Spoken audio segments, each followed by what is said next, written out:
오늘은 3주째로 본문을 정리합니다. 특별히 따로 준비한 게 아니고요.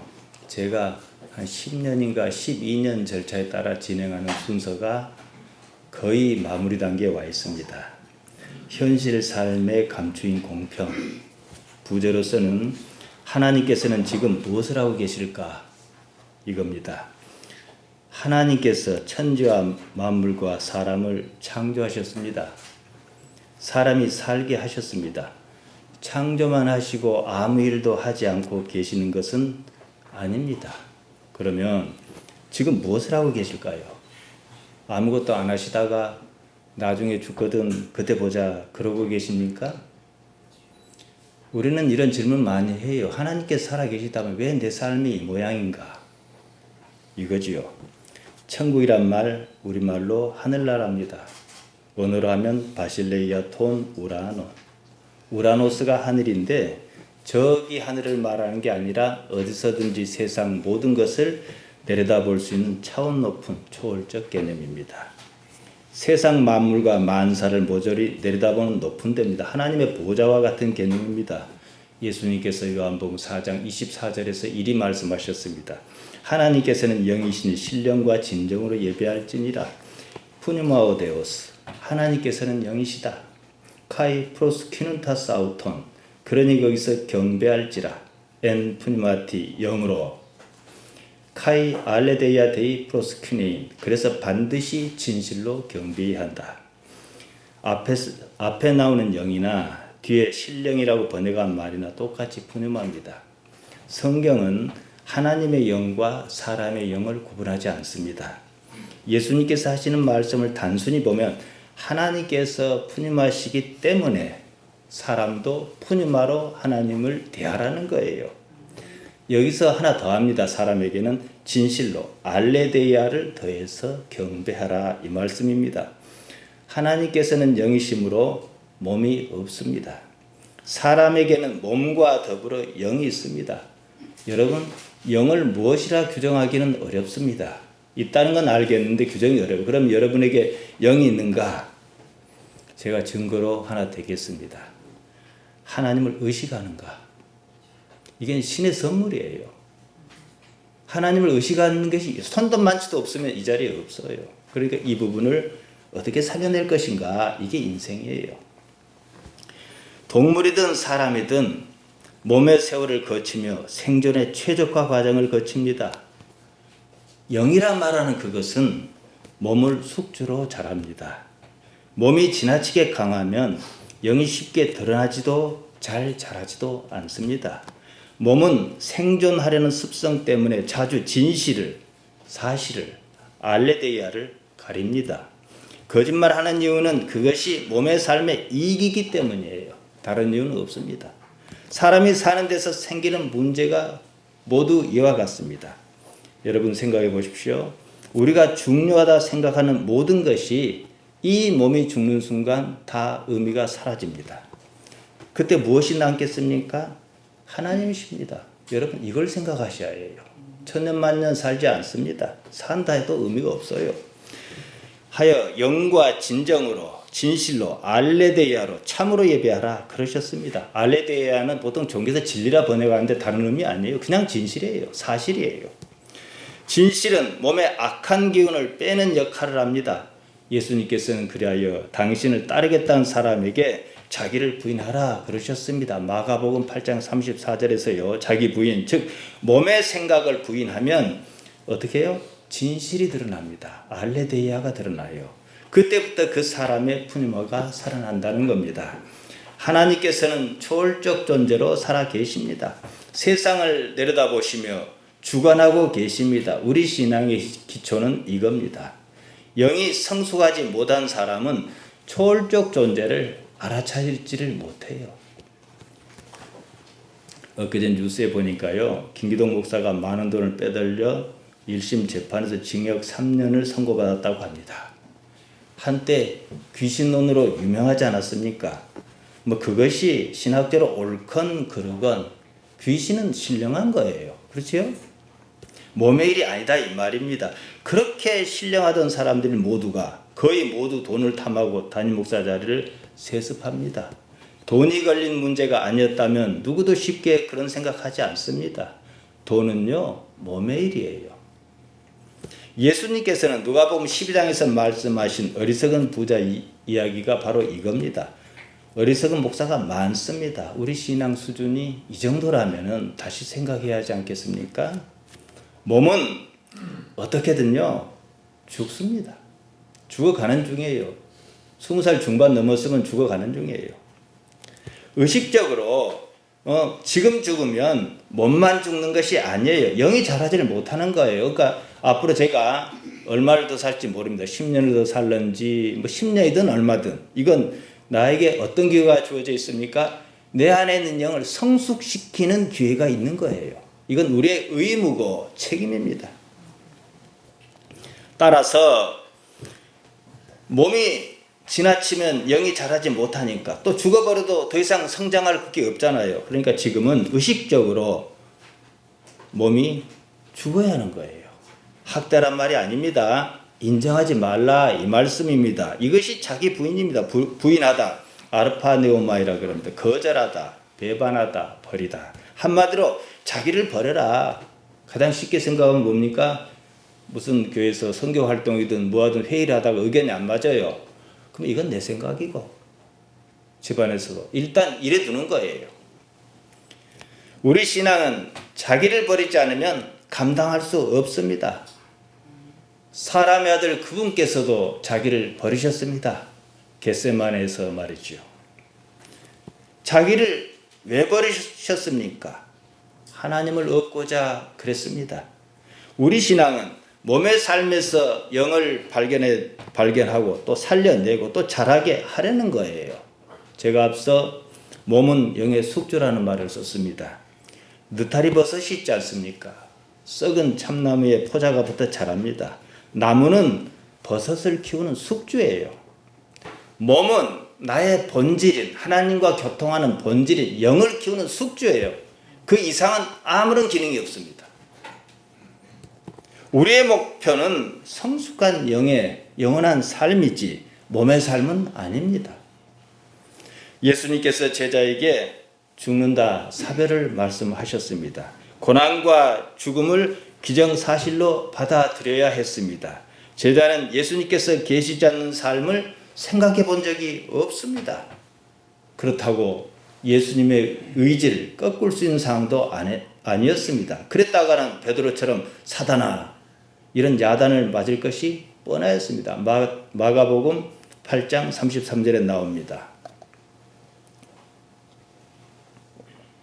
예수님께서는 고난과 죽음만 말씀하신 게 아니라 다시 살아난다고 분명히 말씀하셨어요. 하지만 그런 일은 그때 당시에는 이 생각이 거기 미치지 못했을 것 같습니다. 이런 상황에서 빌립이 말합니다. 요한복음 14장 8절입니다. 빌립이 가로되 주여 아버지를 우리에게 보여주옵소서 그리하면 족하겠나이다. 가시려거든 아버지라도 보여주고 가시옵소서 이 말입니다. 그러면 내가 살겠나이다. 예수님께서 이렇게 대답하십니다. 빌립아 내가 이렇게 오래 너희와 함께 있을 때 내가 나를 알지 못하느냐. 나를 본 자는 아버지를 보았거늘 어찌하여 아버지를 보이라 하느냐. 나를 본 자는 아버지를 보았거늘 헤오라코스 에메 나를 본 자는 헤오라켄톤 파테라 아버지를 보았거늘 헤오라코스 헤오라켄 원형은 호라오입니다. 완료형으로 쓰였습니다. 내가 아버지를 이미 봤다는 거예요. 어떻게 해요? 나를 통해서. 나를 보았으면 아버지를 본 것이다. 그런데 어째서 아버지를 보이라 드러내라 그러느냐 이거지요. 마지막에 나오는 보이단 말 데이크님입니다. 드러내다 증거하다. 그러니까 어떻게 아버지를 증거하란 말이냐. 나를 본 자는 아버지를 이미 보았거늘 이거지요. 태초부터 하나님을 본 사람은 없습니다. 다만 예수님으로 말미암아 하나님을 본 것이나 다를 것이 없는 삶은 가능합니다. 그래서 우리가 예수님 믿는 거예요. 그분의 말씀을 생각하고요. 우리가 하나님을 믿는다는 말을 잘 쓰지 않아요. 그보다는 예수님을 믿는다는 말을 쓰는 이유가 이 때문입니다. 왜냐? 예수님께서는 하나님을 데이코노미 구체적으로 드러내셨기 때문입니다. 예수님으로 말미암아 하나님을 얻고자 하는 이것이 우리 기독 신앙입니다. 우리는 하나님을 가리켜 뭐라 합니까? 살아계시는 하나님 그러지 않습니까? 하나님께서 살아계시지 않는다면 우리는 지금 이 자리에 오지도 않습니다. 왔으면 하나님께서 살아계시다는 사실에 집중해야 합니다. 다들 말은 그렇게 해요. 근데 상당수가 실제로는 살아계시지 않는 하나님을 생각해요. 하나님께서 살아계신다면 살아만 계신 것이 아니라면 우리가 할 일은 단 하나밖에 없어요. 전지전능자 아니십니까? 내가 사는 이 삶에 하나님께서 살아계신다는 사실을 어떻게 인식할 것이냐, 이것만 남는 거예요. 다른 게 아닙니다. 하나님을 구체적으로 현실적인 분으로 인식하는 사람이 있다 합시다. 그가 필요 이상의 돈을 밝히겠습니까? 하나님께 살아계시는데. 그러지 않습니까? 담임 목사자를 자기 아들에게 물려주려고 꼼수를 쓰겠습니까? 평생의 강단에서 천국이 어쩌고 지옥이 어쩌고 말만 했지, 나이가 들어보니까 정작 자기 자신은 믿을 수가 없는 상황이 벌어진 거예요. 그렇다고 못 믿겠다는 말은 못해요. 그럼 밥줄 끊기니까. 평생 살면서 하나님을 아는 의식이 영이라 표현할 수 있습니다. 그것이 이렇게 자라나야 하는데 그러질 못한 거예요. 이것은 우리 기독신앙의 근간을 뒤흔드는 문제입니다. 흔히들 착각합니다. 목회하는 일을 하면, 강단에서 이렇게 설교하는 일을 하면 신앙이 좋을 줄 압니다. 아닙니다, 여러분. 이건 그냥 일이에요. 어떤 이는 집사로, 어떤 이는 교사로, 어떤 이는 목사로, 그냥 일이에요. 신앙과는 별개 문제입니다. 하나님께서는 태초부터 지금까지 그리고 앞으로도 영원히 우주를 주권적으로 통치하십니다. 예수님께서 말씀으로, 삶으로, 온몸으로 그것을 보여주셨습니다. 그러지 않으셨다면 우리는 우리 판단에 따라 무엇이 옳으냐, 무엇이 옳지 않느냐 계속 씨름해야 합니다. 삶의 기준입니다. 가장 중요한 하나님의 나라, 하나님의 통치, 바실레이아 투 대우는 온데간데 없습니다. 우리가 세상을 사는 삶은 하나님께서 여전히 살아계시고 통치하고 계신다는 사실을 발견하는 데예요. 몸이 살다 죽어가는 곳, 이전에 그 자체가 천국이며 다른 말로 하나님 나라라는 겁니다. 그러한 상황이라면 우리 몸이 살고 죽는 것은요 그다지 중요하지 않습니다. 하나님께서 어떻게 살아계시느냐, 어떻게 내 삶에 개입하여 계시느냐, 이게 중요합니다. 집에서도 아버지가 그러지 않습니까? 직접 만나지 못해도 사사건건 직간접적으로 개입하지 않습니까? 하나님께서 살아계시다는 사실과 또한 다스리고 계신다는 사실을 현실 세계에서 실감하지 못한다면 무엇이든지 자기 생각대로 살 것이 분명합니다. 뭐라 그럽니까? 하나님 무서운 줄 모른다 그러지 않습니까? 이 말은요 하나님께서 안 무서워서 그런 게 아니라 몰라서 그런 거예요. 모르면 안 무섭습니다. 그러는 자기가 옳으냐 이 말이에요. 예수님께서 십자가를 지셨습니다. 얼마나 부당한 현실입니까? 그조차도 받아들이셨습니다. 십자가가 정당하다, 옳다 이거 아니에요. 하나님께서 허락하지 아니하시면 이 십자가라고 하는 사건도 없을 것이라는 이해 때문입니다. 십자가는 현실이에요. 현실의 주인이 하나님이라는 사실 앞에서 스스로가 무너져야 합니다. 그처럼 부당한 십자가일지라도 십자가를 진다는 것 자체가 하나님을 인정한다는 뜻입니다. 하나님 없이는 십자가도 없습니다. 가룟유다는 십자가를 인정하지 않았습니다. 그것은 불신과 배신으로 나타났습니다. 이 차이입니다. 지금 우리가 어떠한 형편에 처해 있든지 간에 그것은 하나님과 결코 무관하지 않다는 사실입니다. 예수님을 믿는다는 것은 바로 이러한 삶의 가치관을 가지는 거예요. 이런 식으로 종교는, 이런 식으로 말하는 종교는 우리 기독교밖에 없습니다. 불교는 원인과 결과가 반드시 맞아떨어져야 합니다.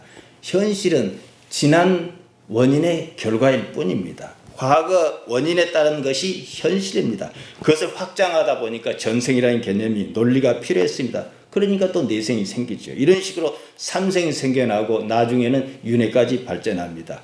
예수님께서 분명히 말씀하셨습니다. 마태복음 10장 29절에 보면 공중에 날아다니는 참새조차도 하나님께서 허락지 아니하시면 땅에 떨어지지 않는다 그러셨습니다. 왜 이런 말씀이 필요합니까? 참새에게만 살아계시는 하나님이시냐 이 말이에요. 예수님께서는 하나님께서 우리를 어떻게 여기고 계시는지를 설명하기 위하여 참새를 예로 드셨습니다. 예수님께서 그러셨듯 삶이라는 상황을 보지 말고 삶의 주인 그분 하나님을 보라 이겁니다. 만일 하나님께서 살아계시지 않는다면 우리 신앙은요 정말 아무것도 아니에요. 그럼 아무것도 아닌 신앙이 아니라면 그 하나님을 인정까지는 못해도 알고자는 해야 하지 않겠습니까? 히브리서 11장 6절이 그겁니다. 믿음이 없이는 기쁘시게 못하니 믿음은 피스트 신뢰입니다. 하나님께 나아가는 자는 반드시 그가 계신 것과 그가 자기를 찾는 자에게 상 주시는 이심을 믿어야 할지니라. 반드시 믿어야 한다. 조금 더 시야를 넓혀보면 우리 앞에 닥친 모든 일은 하나님께서 허락하신 일입니다. 여러분 그러시지 않습니까? 하나님께 허락지 아니하시면 우리가 여기를 어떻게 오냐고. 그 일은 좋든 하나님과 관계없이 이러한 일은 하나도 없습니다. 십자가조차도 말이죠. 그렇다면 우리에게는 뭐입니까? 받아들일 것밖에 없어요. 하나님 때문에 말이죠. 잠언 기자가 그것을 알았습니다. 잠언 3장 6절입니다. 범사에 하나님을 인정하라 그랬습니다. 인정하라 다해우를 썼습니다. 원형 야다입니다. 어제 설명했지요. 하나님을 익숙하게 능숙하게 삶에서 깊이 알아라 이거지요. 죄란 하마르티아입니다. 무슨 이유에서든지 인생의 관역을 잘못 겨냥했고 빗겨나간 것을 말합니다. 흔히들 생각하는 기존 죄의 개념은요. 하나님으로부터 멀어져 버린 상태로 설명합니다. 그리고 예수님을 믿는다는 것조차 제대로 설명하지 못합니다. 예수님을 믿는 것이 뭐냐 물으면 교회 다니는 것으로 두루뭉술하게 이해할 정도입니다. 예수님께서는 어째서 당신을 사람의 아들이라고 말씀하셨을까요? 우리 삶이나 예수님의 삶이나 마찬가지로 사람의 삶이라는 인식이 있어야 해요. 그분께서 그렇게 하실 수 있으면 일단 논리적으로 나도 그렇게 할 수 있어야 하는 거예요. 예수님을 생각해 보십시오. 십자가에 달려 돌아가셨습니다. 사흘 만에 다시 살아나셨습니다. 하나님께서 살리셨습니다. 예수님께서 스스로 살아난 것 아닙니다. 하나님께서 살리셨습니다. 이 상황을 한번 생각해 보세요. 십자가에 달리셨습니다. 돌아가셨어요. 하나님께 살리셨습니다. 뭡니까? 죽음이 의미가 없다 이 말이에요. 죽지 않는 것이 인생의 목표가 아닙니다, 여러분. 어떻게든 하나님을 아는 것이 인생의 목표입니다. 나사로가 병들어 죽게 생겼습니다. 예수님께서는 이틀을 더 지체하셨습니다. 그 사이에 죽어버렸습니다. 죽은 지 나흘 만에 다시 살리셨습니다. 이 상황을 곰곰이 생각해 보십시오. 그조차도 죽음이 의미가 없다는 거예요. 하나님 앞에서는요. 우리가 세상을 삽니다.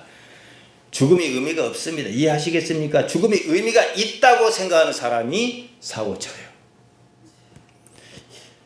있으면 있고 없으면 없습니다. 잘 들어보세요. 죽음이라는 것은 단독으로 존재하지 않습니다. 삶이 있어야 죽음도 있는 거예요. 하지만 삶은요 단독으로 존재가 가능합니다. 이 말은 죽음이 무엇인가를 생각하는 거예요. 허상이에요. 그림자입니다. 원래 없는 거예요. 있는 것만 있습니다. 따라서 우리가 죽음이라고 생각하는 것은요 허상이에요. 관념입니다. 영생은 이것을 말합니다. 다만 어떤 삶이냐 이 문제가 있을 뿐이에요. 제가 죽으면요 남은 나의 몸을 보고 몸이 움직이지 않는 걸 보고 죽었다 그래요. 그럼 내가 죽었습니까? 아니에요. 그는 모르겠지만 나는 내 죽음을 지금 보고 있을 뿐이에요. 교회에서는 영생의 상대 개념으로 무엇을 말합니까? 영벌을 말하지 않습니까? 그조차도 영생의 다른 형태예요. 벌 받는 영생이지요. 그러니까 죽음이 없는 거지요. 요한복음 9장에 이런 얘기가 나옵니다. 이걸 이제 마무리하는 단계입니다. 소경으로 태어난 사람이 있었습니다. 예수님께서 그의 눈을 뜨게 해주셨습니다. 이 사건은 논쟁을 불러일으켰고 요한복음 전체가 이 문제를 다룹니다. 사실 인식의 문제입니다.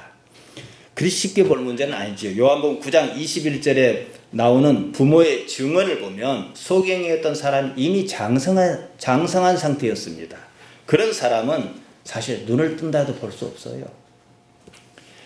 여러분 눈에는 제가 거꾸로 보여야 합니다. 거꾸로 보입니까? 아무리 거꾸로라고 생각을 해도 이 수정제를 통과한 제 모습이 망막이 거꾸로 비치는데요. 뇌가 뒤집어 버려요. 우리 뇌가 거꾸로 맺힌 상을 뒤집습니다. 이렇게 인식하지요. 또 망막 앞에는요. 우리가 어디 경주 같은 데 가면 소나무가 꼬불꼬불한 소나무가 있는 그림을 보잖아요. 그것처럼 혈관이 지나가고 있어요. 그러면 여기가 그처럼 혈관이 여러분 보입니까? 뇌가 지워버려요. 이처럼 우리 뇌는 사실을 사실로 보지 않습니다. 생존에 유리한 대로 봅니다. 현대과학 입장에서 본다면 소경으로 태어난 사람이 한참 살다 이제 와서 눈을 떴다 해도 앞을 볼 수 없어요. 유년 시절의 삶을 어떻게 인식할 것이라는 형성 과정을 거치지 않았기 때문입니다. 모든 사건에 대한 인식은 선행 사건을 참조합니다. 여러분이 여수 오는 길에 나쁜 일을 경험했다 그럽시다. 3번만 그러면 다음부터 여수는 나쁜 데예요. 가고 싶지 않은 데예요. 생존 본능이에요. 이건 몸이 기적 장치로 그렇게 작동하는 겁니다. 장성한 사람이 눈을 떴습니다. 처음으로 세상을 봤습니다. 본다고 보는 것이 아닙니다. 그는 세상을 인식하지 못해요. 우리가 러시아나 태국 글자를 보면 보기는 보는데 무슨 말인지 인식할 수 없는 것과 똑같습니다. 보는 것은 중요하지 않아요. 어떻게 인식할 것이냐. 다시 말씀드리면 예수님께서 물리적으로 눈만 뜨게 해주신 것이 아니라 이 말이에요. 인식을 같이 주셨다. 그 인식이 어떤 인식이냐? 자기 관념이 없는 완전히 새로운 인식이라는 거예요. 눈을 뜬 사람은 예수님을 자칭 하나님의 아들이라 그러면서 신성모독죄로 십자가 못 박아 죽여버렸습니다. 하지만 눈을 못 떴다가 이제 새롭게 뜬 사람은 예수님을 알아보지 않았습니까? 지금 이 얘기 하려는 거예요.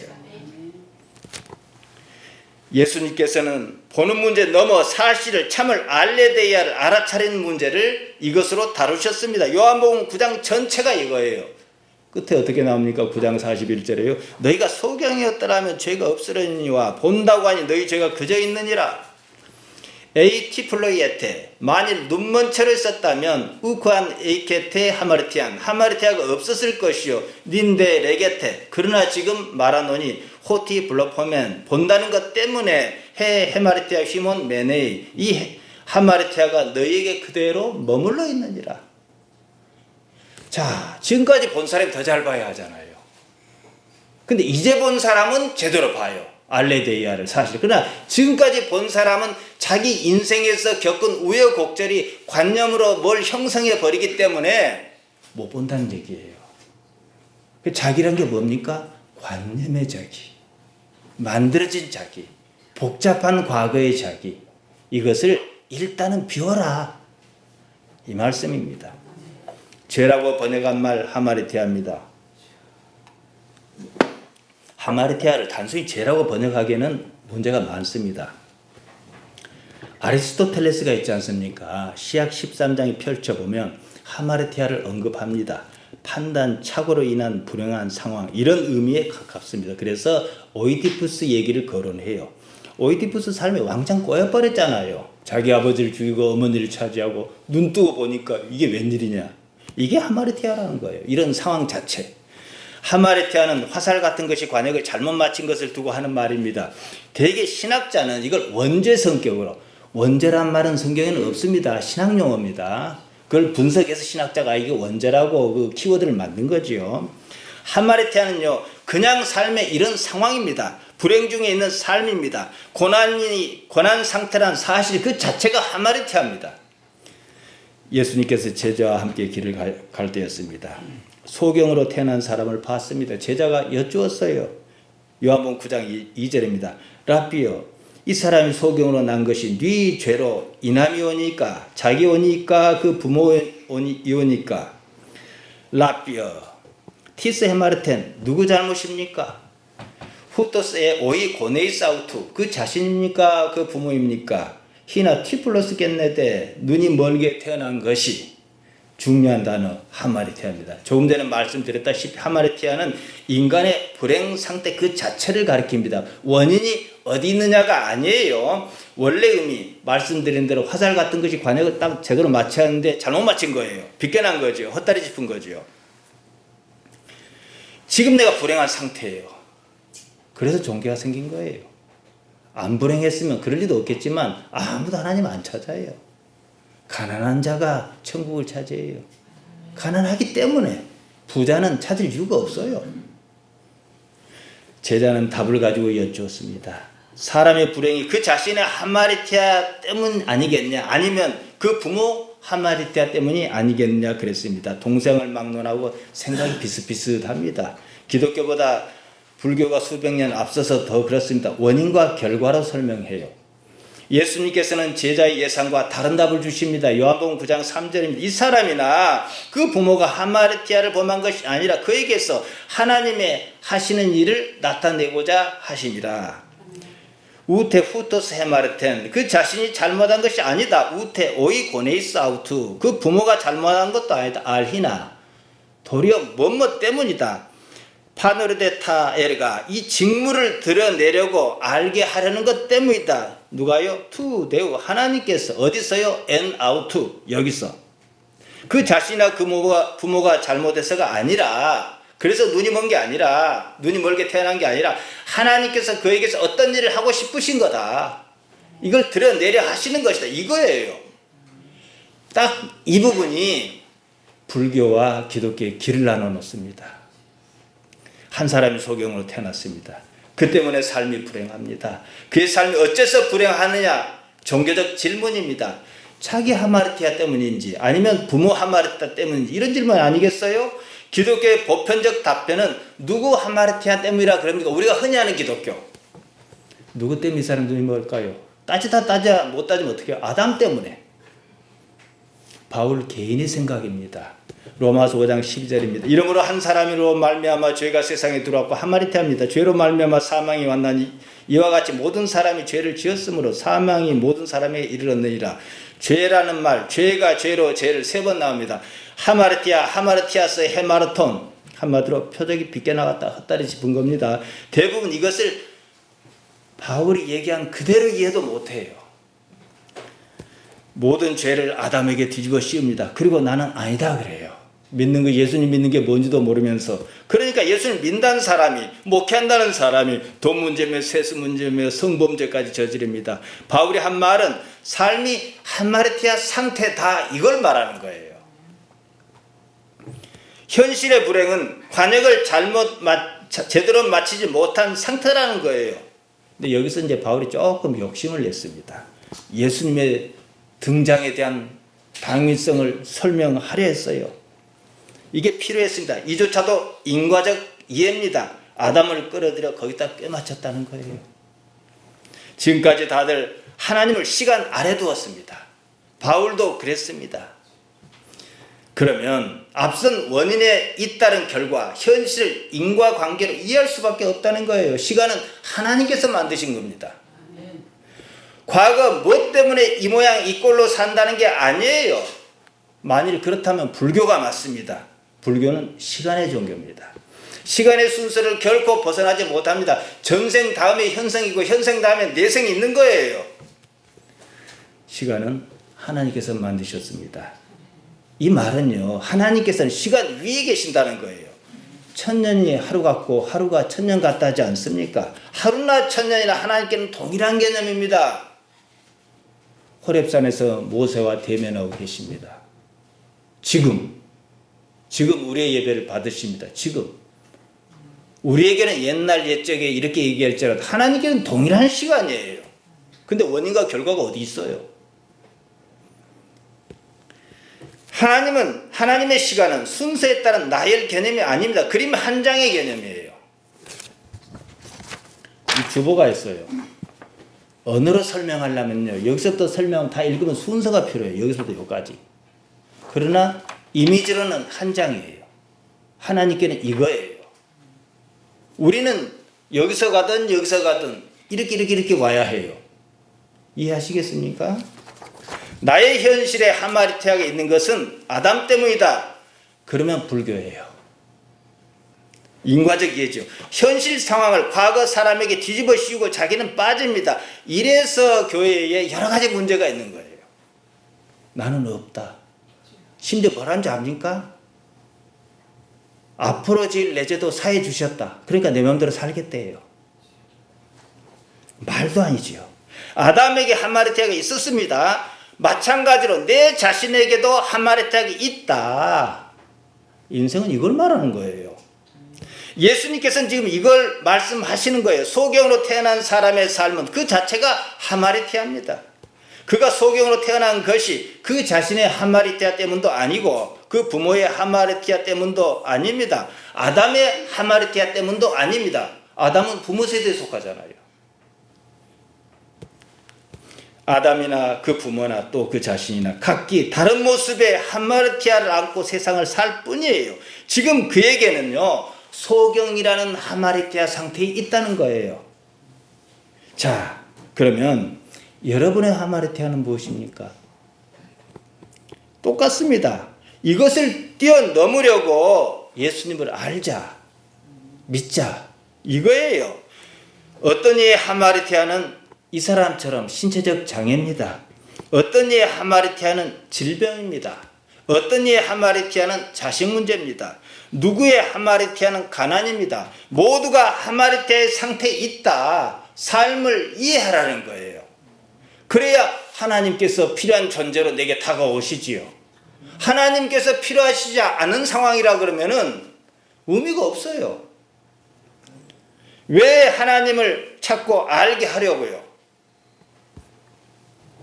눈이 멀었건 돈이 없건 불행 그 자체가 하마리테아며 현실입니다. 현실은 지금 이 순간 당장 눈에 보입니다. 어째서 이런 삶이 있느냐? 이 문제지요. 정리하면요, 삶은 원래 고통이에요. 부처님도 그랬지 않았습니까? 인생은 고다. 고집멸도. 인생은 고통이다. 왜냐? 애집, 집착해서 그런다. 그래 이걸 멸하자. 도에 이르자. 이거예요, 사성제. 우리도 고통 맞아요. 근데 좀 달라요, 시야가. 불교는 시간의 종교란 말씀드렸을 때 이 관점에서 이 문제를 한번 봅시다. 부처님이 제자와 함께 길을 갈 때였습니다. 어떤 사람이 소경으로 태어난 걸 보았습니다. 제자가 물었습니다. 선생님, 저 사람이 소경으로 난 것이 누구 때문입니까? 자신입니까? 부모입니까? 이렇게 물었다 그럽시다. 부처님이 어떻게 대답했을까요? 업보다, 까름하다. 그랬지요. 그것이 아니라면 그것도 아닌 수가 있어요. 전생에 못 볼 것을 봐서 그런다. 실제 그렇습니다. 이해하시겠습니까? 그래서 불교는 시간의 종교라는 거예요. 제가 만든 말이에요. 불교는 지금 일의 원인이 반드시 저기 있어야 해요. 이게 미시적 안목에서는 맞아요. 누군가가 물을 갖다 놨으니까 여기 있을 거잖아요. 그러나 거시적 안목에는 안 맞아요. 물리도 그래요. 양자역학과 상대성 이론은 안 맞아요. 아무튼요, 행복도 불행도 과거 무슨 일 때문입니다. 반드시 시간 순서입니다. 이해할 수 없으면 전생이에요. 이걸 확장하면 지금 이 삶, 현생을 어떻게 살아야 하는가, 그 길을 제시합니다. 어떻게 살아야 해요? 선한 업을 쌓아야 다음 생에 악업이 안 생기겠죠. 그래서 적선이에요. 선을 쌓자 이거죠. 그래서 다시는 지금과 같이 불행이 없는 내생을 기대하자. 전생, 현생, 내생 이어집니다. 흔히들 생각하는 천국이 이겁니까? 그래서 이걸 완전히 뛰어넘어 버리자. 이게 니르바나, 열반에 이르는 거예요. 사실 삶의 순간은 언제나 지금 여기뿐입니다. 여러분요, 단 한 번도 지금 여기서 벗어난 적이 없어요. 여러분은 서울서 여기 오시지 않았습니다. 가만히 앉았지 언제 여러분이 걸어 다녔습니까? 걸어 다니도 마찬가지예요. 보세요. 여러분의 존재 자리가 여기가 광명이에요. 광명이에요.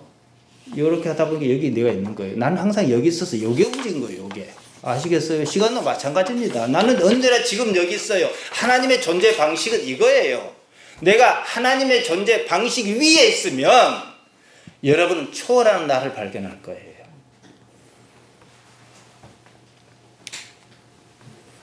사실 삶의 순간은 언제나 지금 여기뿐입니다. 모든 시공간이 나의 실존재를 중심으로 움직일 뿐입니다. 관념이 사람을 불행하게 합니다. 불교에서 말하는 내생이나 우리 보통 기독 신앙이 생각하는 천국은 똑같아요. 어제 지옥을 리얼하게 제가 말씀드렸지요. 천국이든 극락 정토든 표현이 중요한 게 아니에요. 의미가 중요합니다. 요즘 내생도 믿지 않는 것 같아요. 막대먹은 목사가 많은 걸 보면 말이에요. 성경은 그런 천국을 말한 적이 없습니다. 자기도 말은 그랬겠지. 나이가 들면서 믿을 수 없다는 사실을 알아버렸습니다. 그러니 결국은 돈이에요. 하나님 나라는요, 그런 것이 아닙니다. 삶을 고통으로 보았다는 사실은 불교나 우리 기독신앙이나 똑같습니다. 삶이 어째서 고통이냐, 여기에 대한 답은 다릅니다. 말씀드린 대로 시간의 종교냐, 시간을 넘어선 종교냐 이 차이죠. 불교는 왜 고통이에요? 전생에 못 볼 걸 봤더니 뭔 원인이 전생에 있을 것이다 이거예요. 그래서 이제 나오는 거고, 우리는 왜입니까? 왜 고통이 있어요? 하나님께서 나타나시려고. 얼마나 쉽습니까? 예수님께서는 다른 답을 주셨죠. 불교와 다르죠. 사람이 소경이라는 현실적인 문제를 안고 사는 것, 그의 삶이 하마르티아인 것은 그 자신이나 그 부모의 잘못, 하마르티아가 아니라는 겁니다. 이유는 말씀하시지 않아요. 성경의 특성이 그래요. 무엇 때문이냐 이렇게 물으면 무엇 때문이다 답을 주셔야 하는데 그렇게 말씀 안 하셔요. 성경의 시간을 넘어섭니다. 믿음이 무엇이라고 말하지 않습니다. 다만 믿음을 가졌다는 사람이 어떻게 살았는지를 보여줍니다. 그와 같습니다. 지금 불행한 이유가 무엇 때문이든지 누구 때문이든지 이렇게 어떤 과거사를 특정하지 않습니다. 다만 하나님께서 지금 이 일에 어떻게 드러나려 하시는지 이것을 지금 말씀하시는 거예요. 알히나 파너르데 데 타르가 투 데우 엔 아우토 파너르데 데 타르가 직무를 알게 하려고. 누가 말입니까? 투 데우 하나님께서. 어디서 말입니까? 엔 아우토 이 안에서, 여기서 말이죠. 이 엔 아우토, 아우토는 동시에 같은 장소에서 이런 뜻이 있습니다. 그러니까 불행을 느끼는 바로 이 삶에서 하나님께서 당신의 직무를 드러내기 위해서, 파네로데라는 말의 원형 파네로입니다. 드러내다, 나타내다, 알게 하다. 에르가의 원형 에르곤입니다. 행동이나 직무, 사업을 말합니다. 그리고 역사, 우리가 잘 쓰는 역사라는 말, 사업, 이름 이런 것도 말합니다. 그 사람이 소경으로 태어난 이유가 무엇이냐? 하나님께서 당신 자신을 그의 삶에서 드러내게 하시려고, 드러내시려고. 이게 답이에요. 우리를 봅시다. 내가 왜 불행해요? 무엇이 잘못 아니에요. 설령 무엇 때문에 잘못했다 할지라도 돈도 되지 않아요. 하나님께서 나타나시려고. 그래서 제가 삶을 지켜보라 이런 말씀을 드리는 거예요. 예수님의 복음은요, 지금 내가 불행하다고 느낀다면 그 자체가 희망이라는 거예요. 제가 유튜브에 8복을 합니다. 첫 번째 복이 뭡니까? 심령이 가난한 자가 복이 있다. 천국이 그의 것이다. 이랬죠. 근데 재밌게 또 누가복음 6장 20절에 보면 그냥 가난한 자가 복이 있다 그랬어요. 하나님 나라 그 사람 것이라 그랬어요. 가난하다는 현실 인식이 하나님을 알게 한다는 거예요. 가난한 사람 부자가 되고 싶잖아요. 그 과정에 하나님께서 나타나신다는 거죠. 가난을 해소하는 과정에 하나님께서 나타나신다는 거죠. 이 문제를 해결하는 과정에 하나님께서 나타나신다 그 말입니다. 누구 때문이냐 따지는 것은 의미가 없어요. 아담을 탓하든 부모를 탓하든 지금 내 삶에 아무런 도움도 주지 못합니다. 그냥 관념적이에요. 그러면 하나님께서 이런 세상을 왜 만드셨냐? 이런 질문이 나와야 해요. 하나님의 창조를 탓하거나 아담을 탓하거나, 실제로 불신자들이 이렇게 얘기를 해요. 아담이 선악과를 따먹을 줄 뻔히 아셨을 것 아니냐 이거예요. 아셨겠지요. 그럼 하나님 문제 있는 거 아니냐 이거예요. 그렇게 얘기를 해요. 불교에서는 전생을 탓합니다. 내 인생이 어째서 요 모양 요꼴인지 나 모릅니다. 성경은 원인을 특정하지 않아요. 다만 요 모양 요꼴은 이 인생에, 이런 삶의 자리에 지금 여기서 내가 무엇을 해야 할 것인지 단지 그것을 말합니다. 무엇입니까? 하나님께서 어찌 나타나려 하시는가 지켜보는 것은 내가 할 수 있어요. 그러한 행위는 마태복음 6장 33절에서 말하는 것처럼 결국 하나님의 나라와 의를 구하는 일로 나타날 수밖에 없어요. 보통 교회 어떻게 합니까? 하나님 나라 왜 안 구하냐고 야단치지요. 그게 아니에요. 다들 불행하다 여기는 그것, 소경으로 태어난 그것 때문에 예수님을 알아봤습니다. 그러자 불행이 사라졌습니다. 한마리티아가 자취를 감췄습니다. 불행의 목적은 하나님을 알게 하려는 거예요. 다른 이유는 없습니다. 욥이 그러지 않았습니까? 욥이 아주 신앙이 좋았어요. 하나님도 칭찬하시지 않았습니까? 그러나 고통의 광풍이 지나간 뒤에 그거 어떻게 했습니까? 귀로 듣기만 하여서 샀더니 이제 눈으로 배웠나이다. 욥기 42장 5절 아닙니까? 여러분, 아메바처럼 하나님을 모르는 생명체에게는 불행도 없습니다. 여러분이 불행한 이유가 뭔지 아세요? 어중간하게 하나님을 안다는 거예요. 안 할 수는 없죠. 그러면 이제 적극적으로 아는 것밖에 답이 없는 거예요. 이런 단세포 동물은 불행이 있어도 못 느낍니다. 인간의 삶, 지금 삶 자체가 그렇습니다. 과거사 때문이 아니에요. 요한복음 9장은 줄곧 이것을 말합니다. 지금 여러분의 삶에서 불행은 무엇입니까? 그 일에 하나님께서 나타나셔서 당신의 직무를 에르곤을 수행하시겠다 이러십니다.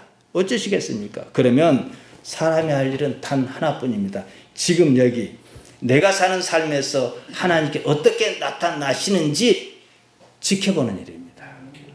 여러분은 왜 교회에 나옵니까? 어떤 경험이 있기 때문이 아닙니까? 어제 통계란 말씀 제가 드렸습니다. 그 경험은 삶이 불공평하다 싶은 이유에서 생겨난 것 아닙니까? 삶이 공평했다면 그럴 이유가 없잖아요. 철학자 헤겔이 있지 않습니까? 주인과 노예의 변증법을 말했습니다. 주인과 노예의 위치가 뒤바뀌는 까닭이 있다 그랬어요.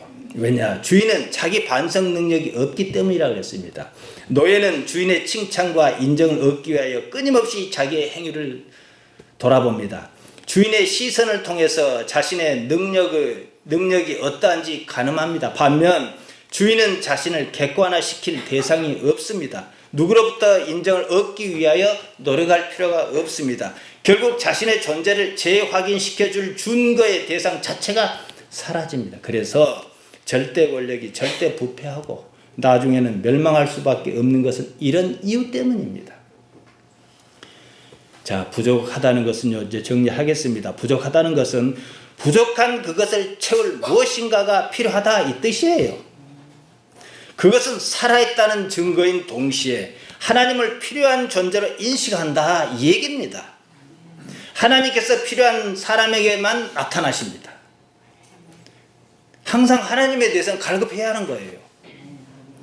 부족한 것이 많으면 많을수록 하나님을 필요로 하면 할수록 하나님께서 해 주셔야 할 것이 많으면 많을수록 어떤 사람입니까? 복 있는 사람입니다. 이게 첫 번째 복, 심령이 가난하다, 그냥 가난하다, 다 똑같은 말이에요.